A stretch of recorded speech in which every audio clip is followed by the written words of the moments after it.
दोस्तों, आपका स्वागत है मेरे YouTube चैनल हेल्थ ज्योतिष में।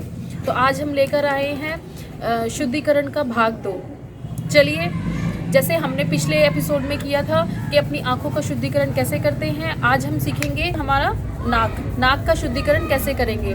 तो वो शुद्धिकरण होता है नाक का जल नेति से।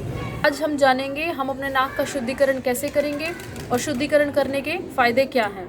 इससे हमारे दोनों नॉस्ट्रिल्स साफ़ हो जाते हैं, जिससे हमें सांस लेने में प्रॉब्लम नहीं होती है और हम अपनी दोनों श्वास को कंट्रोल कर सकते हैं, दोनों को बैलेंस कर लेते हैं। अगर ये दोनों बैलेंस नहीं हो पाती हैं तो इससे बहुत सारी समस्याएं हो जाती हैं। जैसे हमारा जो मन होता है वो अशांत हो जाता है, हम हर बात में गुस्सा करते हैं। कोरोना काल में भी आपको बहुत फ़ायदेमंद है।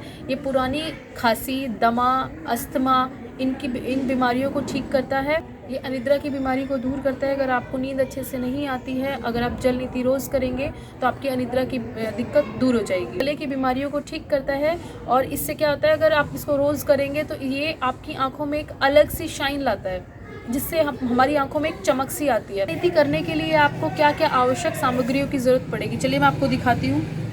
ये आपको मार्केट में ईजिली 100 रुपये तक का मिल जाता है। इसके बाद आपको ये निवाया पानी लेना पड़ेगा, हल्का गुनगुना होता है। और अगर आपको बहुत पुरानी समस्या है, अगर आप शुरुआती दौर में कर रहे हैं तो आप सिर्फ प्लेन पानी से कर सकते हैं। अगर आप थोड़ा सा आपको प्रैक्टिस हो गई है तो आप इसमें सेंधा नमक मिलाकर करें तो आपको और फ़ायदा होगा। जानेंगे इसको किया कैसे जाता है। चलिए, थोड़ा सा सेंधा नमक, यह हल्का गुनगुना पानी है।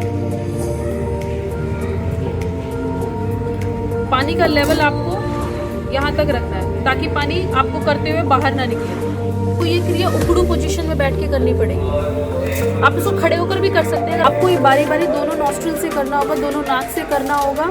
इसको लेने का तरीका ये है, आप इसको हथेली में रखेंगे ऐसे, इसको नाक के इसमें डालेंगे, इस होल में डालेंगे और गर्दन को थोड़ा सा डाउन करेंगे और मुंह से सांस लेनी है आपको।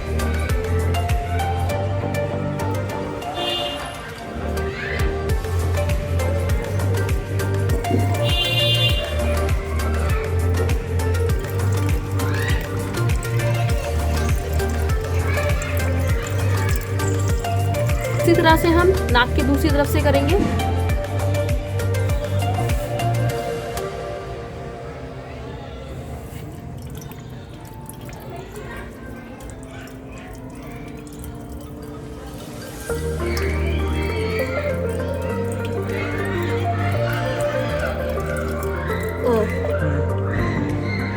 और ये प्रक्रिया खत्म होने के बाद आपको क्या करना है, कपालभाति करनी पड़ेगी। ध्यान करके आपको कपालभाति करनी है। बहुत जोर जोर से जो बचा हुआ पानी है वो कपालभाति के थ्रू आपको अपने नाक से निकालना होगा।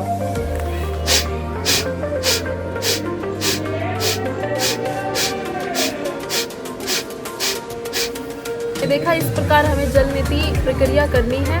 देखिए, करने के बाद जैसे आप अपने चेहरे को देखेंगे ना तो आपके चेहरे पे एक अलग सा निखार होगा, आपकी आंखें चमक जाती है।